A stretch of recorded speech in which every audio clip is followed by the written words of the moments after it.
Muy buenos días a todos. Buenos días. Primero, doy gracias a Dios por esta oportunidad de compartir con ustedes este momento de reflexión y también porque estamos en presencia del Señor de una forma extraordinaria, que es otro don maravilloso que nos da la Iglesia, que Jesús nos ha dejado entre nosotros para que continuemos siendo acompañados por esa fuerza espiritual en su Santo Espíritu y en esta presentación sacramental tan increíblemente grande que no alcanzamos a comprender. Por eso primero lo honramos a Él, siempre en presencia de Él, que en ningún momento por estar yo aquí hablando vamos a olvidar que Él está presente y que es a Él a quien venimos a adorar y que es a Él a quien venimos a pedir, a ponerle atención. Voy a compartirles a ustedes una reflexión sobre la Virgen y su misión en la Iglesia.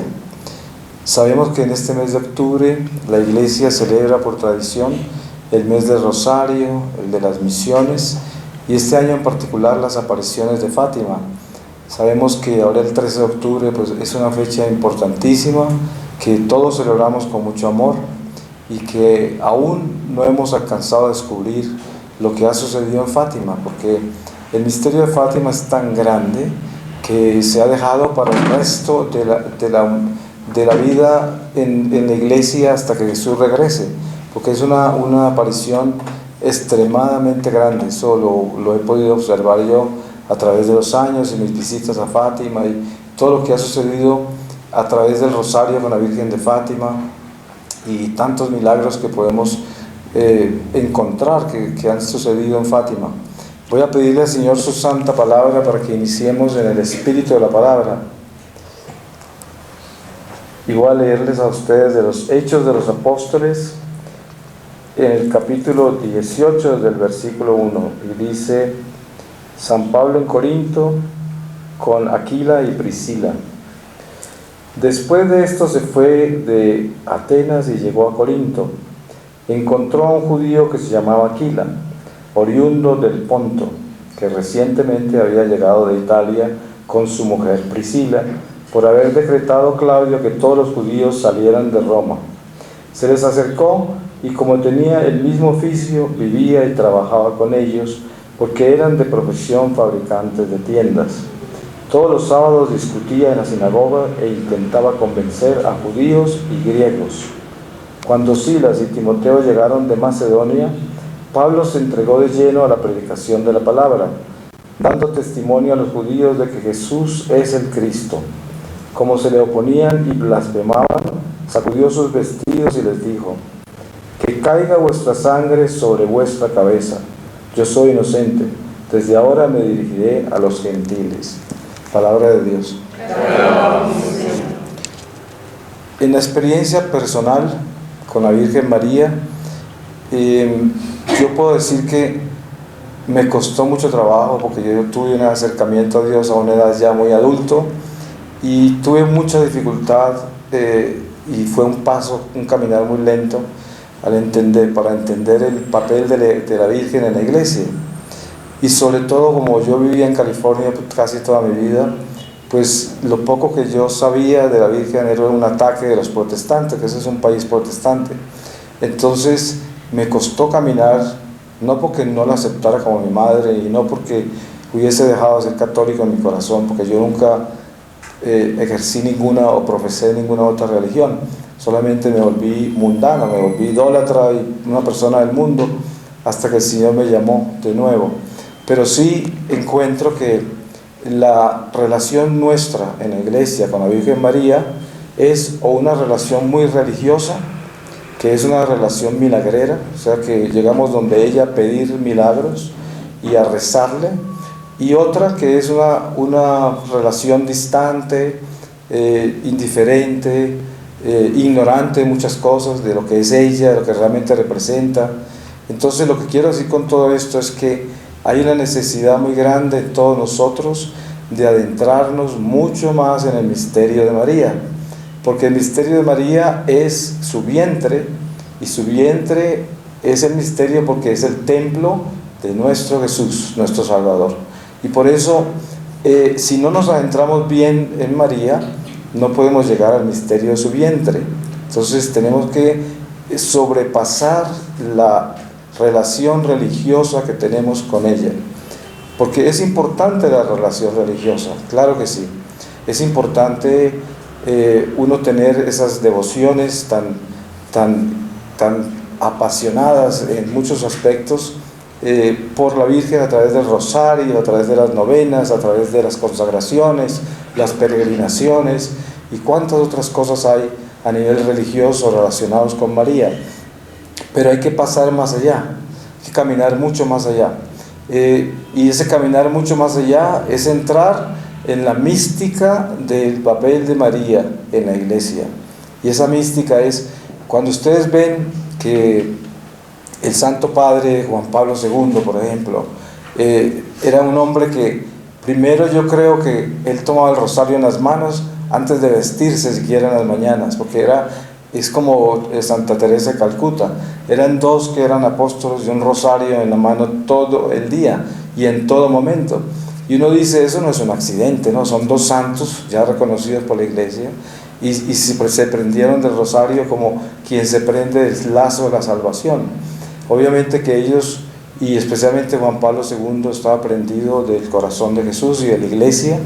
Él, como columna de esa iglesia por tantos años, sabía que no era el caso de idolatrar a María, sino que es que abrazando ese rosario y estando con María tan cerca, era cerca de su vientre, estar prendida a lo que María es, que María es esa persona que Dios escogió para que ese hombre Dios se acercara a nosotros, para que Él llegara a través de su vientre.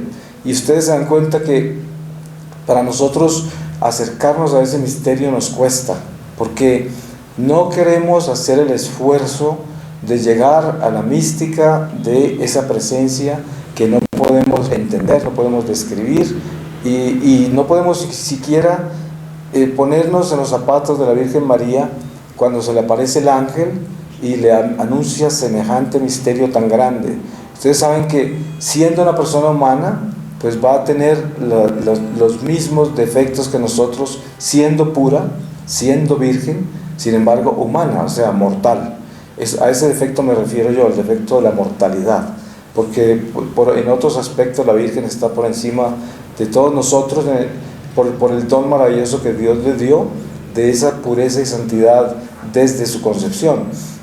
Sin embargo, nosotros al tratar de buscar a María en el misterio de la anunciación del arcángel San Gabriel, en todo lo que sucedió en la vida de ella antes de que Jesús naciera, y luego el misterio del resto de su vida, que es tan grande y tan silencioso, que nos ha tocado a nosotros a través de los siglos como fieles descubrir a través de las revelaciones de Dios a los místicos, a través de las reflexiones que hacemos todos nosotros cuando oramos, descubrir qué pasó en ese silencio de Dios de todos esos 18 años de silencio en Nazaret, cuando se retira la familia con Jesús a vivir esa vida de hogar silenciosa para que Jesús se preparara y apareciera en la vida pública a los 30 años. Pero en nuestro corazón, al celebrar ahora el misterio de Fátima, por ejemplo, nos damos cuenta que la iglesia abrazó las apariciones de Fátima. Eso nos da a nosotros pues una confianza completa de entender que es verdad lo que sucedió en Fátima. Entonces, si es verdad lo que sucedió en Fátima, pues es muy importante para el crecimiento espiritual de cada uno de nosotros que nosotros investiguemos el misterio de Fátima, que leamos todo lo que sucedió, qué fue lo que dijo el Señor a través de María, qué pasó con los pastorcitos y qué fue lo que sucedió con cada uno de ellos, y entender lo grande que es. Yo tuve la bendición de estar en el cuartico ya en Lisboa, donde murió Jacinta, y miren ustedes que el Señor escogió esos pastorcitos de una forma extraordinaria, gente sencilla y campesina, para cosas que todavía ni siquiera la gente conoce bien. Esta niña que tenía la plaga, que se estaba muriendo, y era una niña, la Virgen le pidió que si quería hacer un sacrificio más para salvar más almas, que era irse a morir sola, lejos de su familia. Ustedes se pueden imaginar una niña que le pidan eso, y ella lo aceptó. Entonces la mandó para un convento de monjas en Lisboa a que muriera allá, lejos de su familia. Y la familia, que más santa no podía ser, aceptó, y ella se fue y estaba en un cuartico encima de donde está la capilla. Y ahí en ese cuartico la Virgen le aparecía todos los días y se sentaba al lado de su cama a hablar con ella. Y ahí está su camita, la silla donde se sentaba la Virgen y un closet con su ropita. Y ella se asomaba por una ventanita desde arriba, veía la misa, participaba en la Eucaristía, le llevaban la hostia. Pero lo que sucede con esa familia, yo conocí un primo hermano de ella allá en Fátima, y él me contó que en la familia de ellos hay una espiritualidad en la cual ellos se van de misiones para el África o la India con la promesa de nunca regresar, nunca regresar. Y es una espiritualidad que no se conoce y solamente existe en la familia de ella, pero nunca hicieron una comunidad religiosa ni comunidad misionera, nada. Lo hacen en silencio la familia de Francisco y Jacinto. Ellos, es algo de esa familia nada más. Entonces son secretos que hay, que son impresionantemente lindos, poderosos, parte de los misterios de Fátima. Ahora, cuando vemos la vida de Lucía, nos damos cuenta pues las tribulaciones tan impresionantes de esta niña, que como los otros niños murieron, ella fue la que quedó y todo el mundo la detestaba, la iglesia no la aceptaba todavía. Entonces el obispo la alejó, la envió al otro extremo de Portugal, a un convento, para que dejaran el escándalo y dejaran de buscarla y se acabara todo eso. Y la niña estuvo allá toda su vida prácticamente. Una vez regresó cuando ya estaba todo aprobado y todo construido, y su impacto tan grande de encontrar eso todo desarrollado y todas esas cosas, pero la alegría al mismo tiempo de ser aceptada por la iglesia. Sin embargo, no se quedó, regresó a su convento y pasaron muchas cosas místicas. Ustedes seguramente habrán leído su libro, sus libros, y ella se convirtió en una persona íntima amiga de Juan Pablo II. Y esos misterios, yo pienso, los invito a todos ustedes, que ya que estamos celebrando 100 años de ese misterio, ustedes vuelvan, si ya lo hicieron antes, o lo hagan por primera vez, y léasen todo lo que está publicado de esos misterios de Fátima. Hoy tenemos en internet, no necesitan ni comprar libros, lo pueden leer en internet. Ahora, dentro de este misterio de la Virgen y su misión en la iglesia, nos damos cuenta que hay una serie de manifestaciones marianas alrededor del mundo desde hace mucho tiempo. El rosario, el escapulario, todas esas manifestaciones extraordinarias, sacramentales a través de ella, no son muy antiguos, tienen varios siglos, pero no vienen desde el principio de la iglesia. Pero en el principio de la iglesia sí hubieron cosas extraordinarias, como la aparición de la Virgen a San Santiago en España. Esas son cosas que fueron una bilocación, que la Virgen estaba viva todavía. Pero des en cuenta que el papel de la Virgen en la iglesia no tardó. Eso no fue que empezó siglos después. La Virgen empezó a caminar con los apóstoles desde que Jesús ascendió al cielo.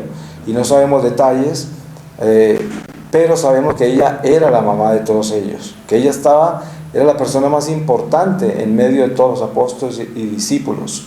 Entonces, el papel de ella comienza desde ese momento. Obviamente comenzó desde la encarnación, y comenzó desde que le entregaron al templo cuando era un bebé, y comenzó desde la concepción, sin pecado. Pero el papel misionero, evangelizador de María, comienza después de Pentecostés, y comienza cuando empieza ese caminar de toda esa gente que Jesús educó, entre los que Él creció y a quienes Él instruyó, y la cabeza de todo eso era María, es María. Por eso continúa siendo esa líder de las misiones, y por eso continúa apareciendo en la forma tan misteriosa que ella lo hace. Ustedes saben que el diablo siempre multiplica por cientos los milagros de Dios. Cada que hay una aparición mariana, aparecen 10 o 15 apariciones falsas alrededor de esa aparición, para disminuir el poder de esa aparición, para crearla como que todo es falso. Eso es muy común, por eso hay tanta confusión. Ustedes saben que dentro de nuestra cultura, especialmente en Latinoamérica, en Filipinas, en algunas áreas de la India, en África. Hay una costumbre de mariana de los videntes, entre tanto, la mayoría de esos videntes son falsos. O sea, no es así nomás de que en cada grupo de oración del rosario hay un vidente y esté hablando con la Virgen y se le esté manifestando en cada reunión del rosario. Eso no es así. Las cosas de Dios no son así. Pero sí hay videntes y el Señor sí escoge esos instrumentos, y eso es verdad. Pero des en cuenta lo confuso que es, lo difícil que es, por lo que el diablo hace de manifestar esa cantidad de videntes falsos y de profetas falsos. Y por eso, dentro de nuestras devociones y la relación con María, debemos tener una coherencia espiritual, de tener un discernimiento extremadamente estricto, con una dirección espiritual de la Iglesia y con una sobriedad extraordinaria en nuestra forma de orar, en nuestra forma de vincularnos a los grupos de oración, en nuestra relación de María, porque todo eso tiene que ser sanado, todo eso tiene que ser vigilado, todo eso tiene que ser disciplinado. ¿Y a qué me refiero? Me refiero de que la relación con María no es simplemente ser un rezandero, ni simplemente ser una persona que está buscando milagros, no es simplemente ser una persona que está tratando de ver la Virgen María en el jabón, ni en la puerta de la iglesia, ni en ninguna parte. La relación nuestra con el rosario, con María, con la vida de María entre nosotros y la iglesia, debe ser tan pura como la relación que tenemos nosotros con el misterio de nuestra vida. Des en cuenta que hasta los ateos, los paganos, la gente que no tiene relación con Dios, tiene un respeto inmenso por el misterio de sus vidas. Con eso sí no se meten. Ellos se podrán meter a negar a Dios, a perseguir la iglesia, a blasfemar, pero no se meten con el misterio de ellos mismos.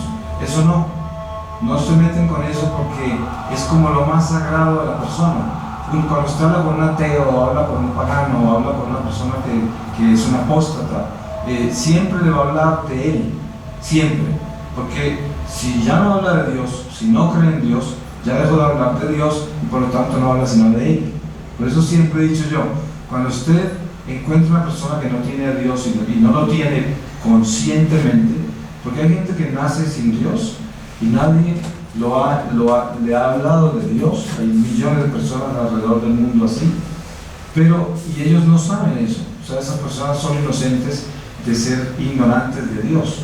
Pero hay personas que saben de Dios, se les enseña de Dios y se alejan de Dios.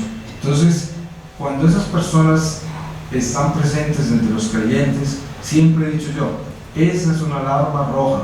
Una persona así, tenga mucho cuidado con ella, porque obviamente, sin quererlo, se convierte en un instrumento del mal, porque está a través de su expresión atea o la expresión de lo que viva lejos de Dios, está contaminando todo. Por eso no se pueden confiar en ellos realmente, pero no podemos perder la calidad, no podemos juzgarlos. Esos son los hijos de Dios que Él quiere que los traigamos a su seno de la iglesia, porque esa es precisamente la misión evangelizadora. Ustedes se dan cuenta que todos extremos, derechos, fanáticos de la iglesia, no quieren acercarse a nadie por los escrúpulos que tienen. Entonces se separan y quieren llevarse a la gente a vivir por allá en una finca y esconder comida y hacer todo esto, y ahí nacen los milenaristas, los terroristas de los últimos tiempos y toda esa gente que se quiere alejar y irse del mundo, cuando la realidad es que el Señor nos mandó a no ser del mundo, pero a estar en el mundo para sacar almas del mundo y llevarlas al reino de Dios. ¿Qué tal si nosotros como hijos de Dios nos vamos a esconder en una cueva porque ya se va a acabar el mundo? Y entonces, ¿qué pasa con los que están en el mundo que no han tenido la oportunidad de conocer a Dios? Entonces, ¿dónde está nuestra misión? Por eso es que todo este milenarismo que hay, mucho se disfraza dentro de la mariología. Hay veces que se encuentran esos videntes falsos hablando de terror de los últimos tiempos. La Virgen está trayendo mensajes de cosas espantosas, diciendo que se vayan todos juntos para una finca y compren tierras y se alejen de todo, porque precisamente ese es el demonio, jugando a través de la iglesia. Pero las cosas de Dios son diferentes. Nosotros somos apóstoles del Señor, que debemos estar en primera fila de la batalla. Por eso no podemos huir a ninguna parte, no podemos correr a escondernos, no podemos ser escrupulosos de no tener contacto con la gente que está perdida, confundida, con los que se alejaron de Dios, los que niegan a Dios, los que persiguen la iglesia. A esos son los que queremos, esos son los que tenemos que buscar. Si nos mantenemos solo entre nosotros y despreciamos a todos los demás, no estamos haciendo nada. Pero al mismo tiempo no estoy invitando a que nos contaminemos, no estoy invitando a que andemos con ellos y tengamos una amistad con ellos íntima como la tenemos con las personas que sabemos que tienen una relación con Dios. Pero sí estoy invitando a que esas personas, que cada oportunidad que tengamos, tenemos que darles un testimonio grande de fe. Y el testimonio de fe es que en nosotros debe haber un amor verdadero por ellos. No es lástima, no es que nosotros tengamos la misión de conquistar almas para Dios, pero olvidándonos de la persona a la que le estemos hablando. O sea, que la misión sea más grande que la persona.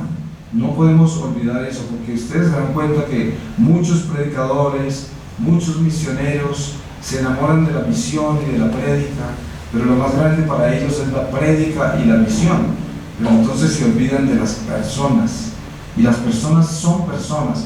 Uno tiene que dedicarle el tiempo que sea, la atención que sea, y darle todo el amor que pueda al individuo.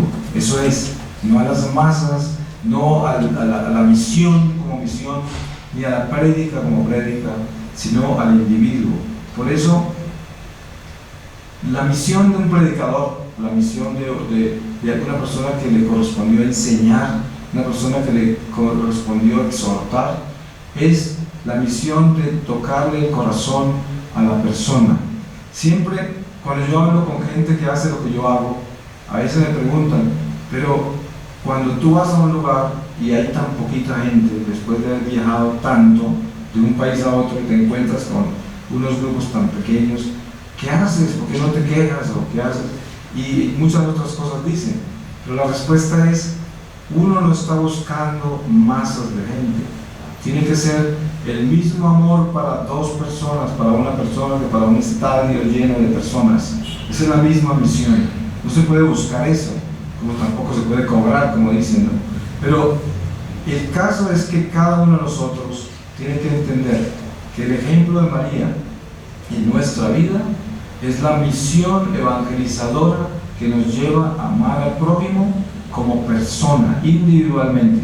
Que tengamos, hay personas que dicen: yo no entiendo qué es lo que Dios quiere de mí, cuando no se dan cuenta que tienen un hogar, un esposo, unos hijos, y que el Señor le dio la misión de asegurarse que sea testimonio para la salvación de esos dos o tres que tiene al lado. Y esa es toda la misión de su vida. Pero imagínense, si sabemos que Jesús se hubiese crucificado por una sola persona, eso lo sabemos, por una sola persona se hubiese crucificado el Señor. Y por eso la vida de una persona puede ser tan solo para salvar a esa familia que Dios le dio. Y por eso esa es la misión. Entonces uno no tiene que ponerse a buscar qué es lo que Dios quiere de mí, sino hacer lo que Dios ya le dio. Estar siendo testimonio donde está ya, en ese lugar, en ese momento, y darlo todo, y ser ese testimonio de gracia, de amor, ese testimonio que la gente se enamora de Dios solo por lo que uno es, por lo que uno, en la forma que uno actúa. Ustedes se dan cuenta de lo difícil que es para uno estar en la iglesia y encontrar gente tan dura, tan indiferente, tan falta de calidad, tan escandalosa en las formas que se comportan. Eso nos duele mucho. Y esas personas creen que están correctas, porque creen que son tan duras y estrictas, porque se escandalizan con los pecados de los demás. Pero la realidad es que el Señor nos está llamando a algo mucho más estricto que eso. Sabemos que vivimos en un mundo extremadamente materialista, hoy más que nunca. Todo este desarrollo tecnológico, esta industrialización masiva del mundo entero, toda esta corrupción de Internet. Obviamente que Internet también es bueno, pero me estoy refiriendo a lo malo de Internet. Todo esto ha contribuido a tener una cultura humana de estos tiempos en la cual nunca ha habido más peligro de que se condenen las almas que hoy. Y obviamente que yo no voy a expresarme como se expresan los terroristas de los últimos tiempos, sino que estoy expresándome de que en la tierra nunca han habido 7.000 millones de personas, nunca. Por lo tanto, cuando hablamos de números, estamos hablando de millones de personas que están en peligro de condenarse en este mismo momento. ¿Por qué? Porque no hay quien les hable de Dios, no hay testimonio, no hay gente que nos ilumine a hacer algo diferente a lo que están haciendo. Y eso es lo que nosotros tenemos que aprender. Ese es el mensaje de la Virgen María. Cuando nosotros pensamos en María, pensamos en la Virgen María, pensamos en ese silencio de María, esa obediencia de María, esa entrega de María, y eso es lo que debemos imitar como ejemplo. El ejemplo de la sencillez, de la humildad, de la caridad, del entregarse todo, absolutamente todo, a esa tarea que Dios nos confió.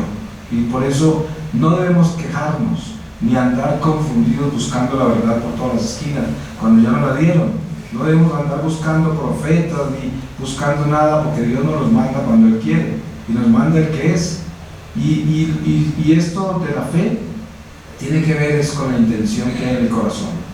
Por eso la Virgen María se aparece tantas veces a repetirnos lo mismo, absolutamente lo mismo. Nos dice simplemente que sigamos a su Hijo Jesús, caminemos de la mano de Él. Ya nunca habla de ella, ella habla de Él siempre. Y eso es lo que nos está hablando en este momento la Iglesia a través de María y sobre todo por medio de su Espíritu Santo. Y es que entendamos que la madre de la Iglesia es el amor. Y el amor es el desafío para que nosotros podamos convertirnos en ese amor que perdona, que tiene compasión, que tiene tolerancia, paciencia, que es un amor en el cual uno reconoce la miseria que hay en uno y también respeta la miseria que hay en el otro, pero reconoce que Dios esa miseria la convierte en gracia y de que nosotros, a pesar de la impureza en que andamos, del mundo tan corrompido en que vivimos, de los pecados de la carne, seremos transformados y purificados plenamente en Jesús al final de esta vida, si caminamos con Él. Sabemos que el Señor se glorifica en nuestras debilidades, como nos lo explica también San Pablo, y eso no podemos olvidarlo porque tenemos que perdonarnos también. Hay muchas cosas de nosotros que son detestables. Hay muchas cosas que hemos hecho que quisiéramos nunca haberlas hecho, y por lo tanto existen unos niveles de culpa en nosotros que nos atormentan, y el diablo se glorifica en esas heridas. Hay un país donde se mete él a atormentarnos la vida para hacernos sentir que no merecemos el amor de Dios y que Dios no nos va a perdonar y que nos vamos a condenar. Y cuando leemos historias de los místicos de la Iglesia acerca del momento de la muerte, encontramos la batalla tan increíble que es el momento de la muerte y cómo los demonios llegan a traerle a uno todo lo malo que hizo para atormentarlo. Y es una batalla final en ese momento que lo viven hasta los más santos. Ese es el desprendimiento de este mundo material. Y por eso el papel de María es un papel extraordinario, especialmente en la preparación para ese último momento.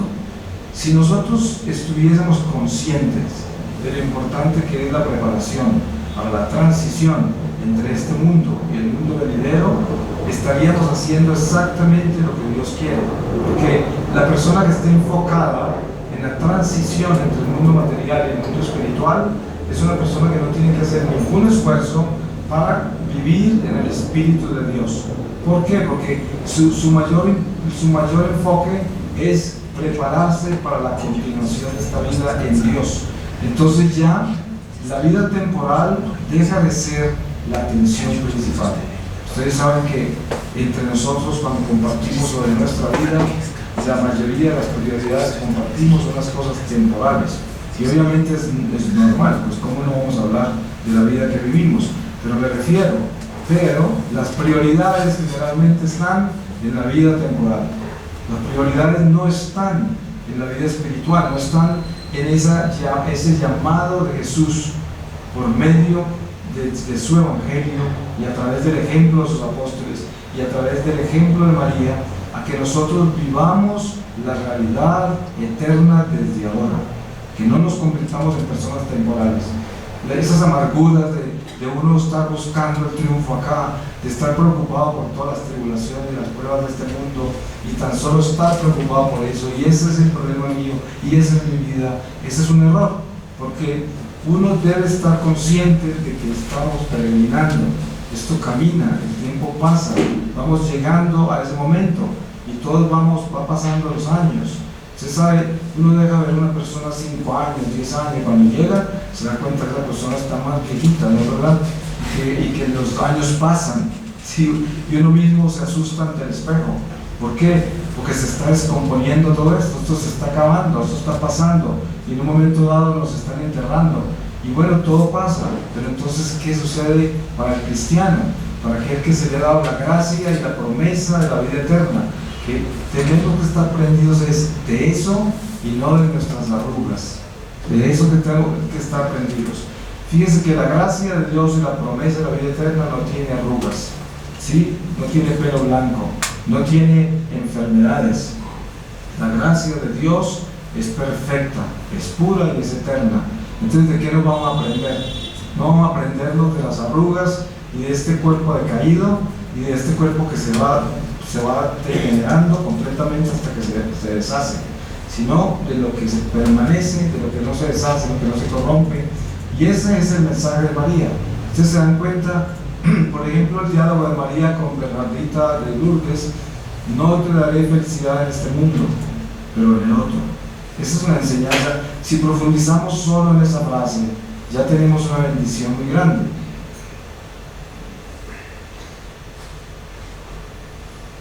Entonces el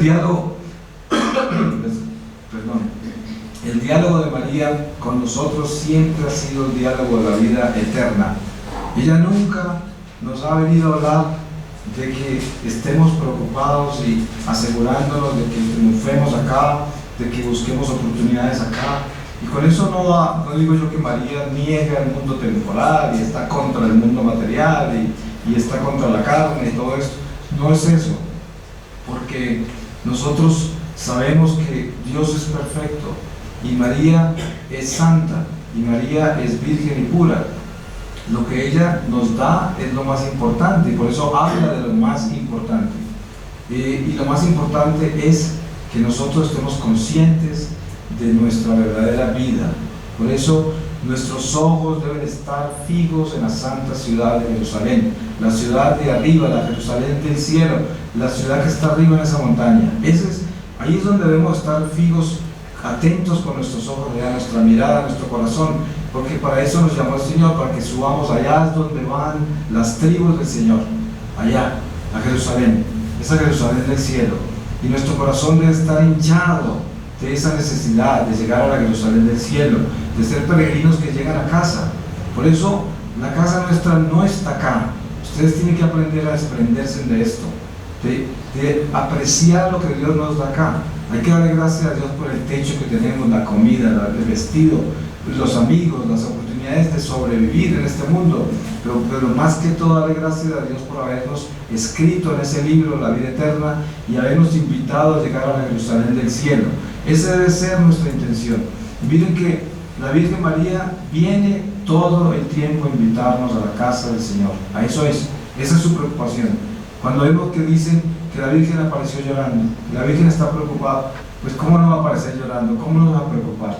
Si estamos más preocupados nosotros por el mundo temporal que por la gracia que Dios nos dio.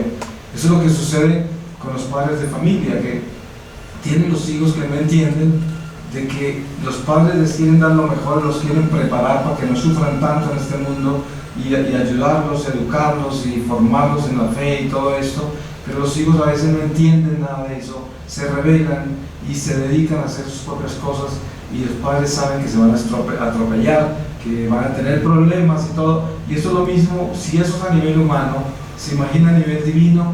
La Virgen María, nuestra Madre, la preocupación que tiene por cada uno de nosotros. Por eso es tan lindo que nosotros aprendamos que dentro de nuestra religiosidad entremos con el espíritu a ese rosario y más bien oremos con nuestra Madre, no para pedirle tantas cosas para este mundo, así sean muy difíciles, sino para compartir con ella el amor que tenemos con ella, para conocerla más a ella, Este es un buen rosario, este es un muy buen rosario. Les digo por qué. Si usted ora el rosario y lo ora para acompañar a María y para pedirle que ella lo acompañe a usted, le aseguro que recibe más gracias que si usted llega al rosario con una lista de necesidades, cuando ella sabe lo que usted necesita. Es lo mismo que pasa con el Señor. Usted siempre tiene al Señor a llorar y a decirle, y el Señor sí, pero Él sabe todo. O sea, la oración, eso no quiere decir que no le debamos decir eso, a Él le encanta que le digamos, pero la oración más importante es saber que Dios nos ama y que Él conoce nuestros problemas y que Él sabe lo que nos puede dar y que si no nos lo das porque no es bueno para nosotros. Y eso es lo que pasa en el rosario. El rosario es eso. Nosotros debemos abrazar el rosario, es para unirnos a María. Lo demás viene por añadidura, totalmente. Entonces, ¿cuál es el rosario espiritual? Es el rosario que hacemos en compañía de María. Ese es, sin ninguna otra cosa. Lo demás, todo viene por añadidura. Si queremos espiritualizarnos a través del rosario, pues espiritualicémonos rezando el rosario con María, para María, a través de María, y lo demás lo hace ella. Ella va a interceder por nosotros. Ella es la que va a utilizar cada una de esas Ave Marías para presentárselas al Señor, y va a derrotar al demonio por esas Ave Marías que rezamos con ella. Y el demonio de por sí no se va a acercar a usted cuando usted tiene una amistad tan cerca a quien él más odia y a quien más teme. Entonces, por esa razón es importante que en este mes del rosario hagamos un esfuerzo por cambiar un poco la religiosidad del rosario y separarnos del rosario milagrero, separarnos del rosario que tan solo es religioso, o sea que es una rezandera, sino entrar en el rosario espiritual. Eso es lo que necesitamos hacer, profundizar el rosario como el misterio de la encarnación del Señor, el misterio de la pasión del Señor, el misterio de todo lo que Dios nos ha dado a través de esas oraciones, que es la iglesia. Fíjese que si nosotros reunimos todos los misterios del rosario, estamos reuniendo prácticamente todos los evangelios. El evangelio en sí, estamos reuniendo la revelación más grande de Dios a la humanidad, está en el rosario, en todos los misterios. Y entonces, como dicen los protestantes y los que nos persiguen, de que nosotros no conocemos la Biblia, lo que no saben ellos es que la Iglesia Católica es la gran maestra de la Biblia. Nuestra liturgia diaria de la Santa Eucaristía es el recorrido por todas las escrituras en ese ciclo de 3 años, y no hay nadie que pueda enseñar la Biblia mejor que la Iglesia. Y no necesitamos hacer los grandes cursos de la Biblia si estamos unidos a la liturgia diaria de la Iglesia, que ahí es donde está la enseñanza del caminar con las Escrituras. Ustedes se dan cuenta de la contaminación de los protestantes que acusan a los católicos de no andar con su Biblia bajo el brazo y de estudiar la Biblia así y esa, cuando nosotros por medio de la liturgia recibimos la escuela de la Biblia más perfecta que podamos tener cualquier cristiano en la tierra. Eso es la verdad. Eso no quiere decir que no debemos estudiar la Biblia y tenerla cerca de nosotros, obviamente que sí. Fíjese que yo nunca doy una conferencia, una charla como esta sin abrir la palabra de Dios y todo esto, porque ese es el Espíritu de Dios, ahí está la palabra. Pero es que la liturgia nuestra es toda la Biblia, es de la Biblia, es solo la Biblia. Y entonces no podemos dejarnos engañar ni confundir hasta el punto de pensar que los católicos no conocemos la Biblia. Pues si usted es un católico de Eucaristías, si usted viene a misa y muchos que podemos ir a misa diaria, pues piense toda la riqueza que está recibiendo las Escrituras, inmensa riqueza. Démosle gracias al Señor porque Él es bueno, misericordioso, y por ese regalo a la Virgen María, y démosle gracias al Señor por estar vivos en este mes de octubre de este año y poder unirnos a los misterios del Rosario, los misterios de las misiones, el misterio de Fátima. Todos estos son regalos extraordinarios, y si estamos conscientes de ellos, estamos caminando con la Iglesia. Para terminar, yo les digo una cosa: esta es una época de confusión grandísima, no es la primera que ha ocurrido en la Iglesia, pero esta es una época de confusión, y hay muchos apóstatas, mucha gente persiguiendo al Papa, mucha gente persiguiendo toda clase de situaciones que ocurren hoy en la Iglesia, persiguiendo el clero persiguiendo laicos, y cosas así muy confusas.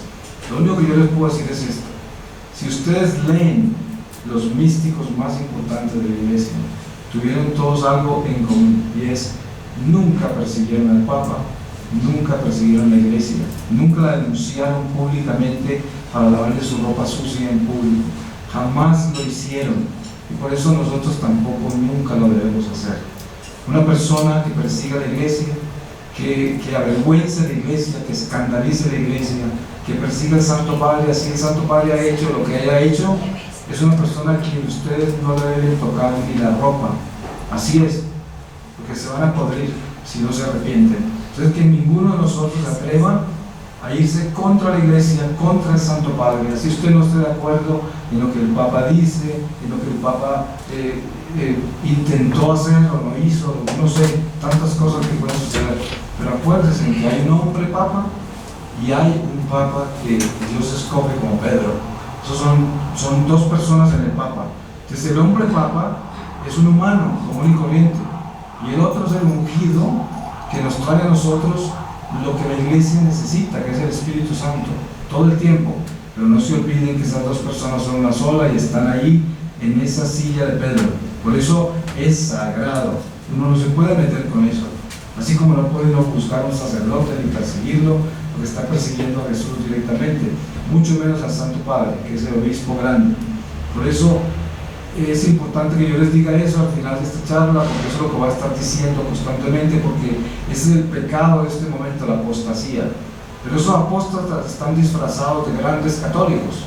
Hay comunidades separadas de la iglesia, como los del obispo de Lefebvre, y piensan que son mejores que todos nosotros, más puros, y una liturgia más estricta cuando están en desobediencia de la iglesia. Cualquiera que esté en desobediencia con la iglesia está con quién. Pues, si no está con Dios, está con el diablo. La iglesia es la iglesia del Señor, y ha pasado por todas las pruebas que ustedes se puedan imaginar y no la han podido tumbar. Por eso ninguno de estos apóstatas va a triunfar. Si no se arrepienten, se van a condenar. Esa es la verdad. Por eso no los sigan, no los escuchen, no los apoyen, no crean en nada que están diciendo. Vuélvanse sencillos, parroquiales, bendigan al Papa, bendigan al clero, bendíganse ustedes, apóyense y quédense calladitos con las cosas que no deben decirte a la iglesia. Eso se lo recomiendo yo de todo corazón, porque es importante que en estos tiempos de confusión guardemos esa coherencia y nos mantengamos muy calladitos. Esa es la forma que podemos combatir al demonio. Que Dios los bendiga y les dé una unción muy grande para que continúen su camino. Yo le voy a pedir al Espíritu Santo que nos dé su palabra para sellar esta reflexión. Y les voy a leer a ustedes del Evangelio de San Juan, en el capítulo 14, versículo 25. Dice, promesa del Espíritu Santo: si me amáis, guardaréis mis mandamientos, y yo rogaré al Padre y os dará otro Paráclito, para que esté con vosotros siempre, el Espíritu de la verdad, al que el mundo no puede recibir porque no le ve ni le conoce. Vosotros le conocéis porque permanece a vuestro lado y está en vosotros. No os dejaré huérfanos, yo volveré a vosotros. Todavía un poco más y el mundo ya no me verá, pero vosotros me veréis, porque yo vivo y también vosotros viviréis. Ese día conoceréis que yo estoy en el Padre y vosotros en mí y yo en vosotros. El que acepta mis mandamientos y los guarda, ese es el que me ama, y el que me ama será amado por mi Padre, y yo le amaré, y yo mismo me manifestaré a él. Palabra de Dios. Amén. Muchas gracias.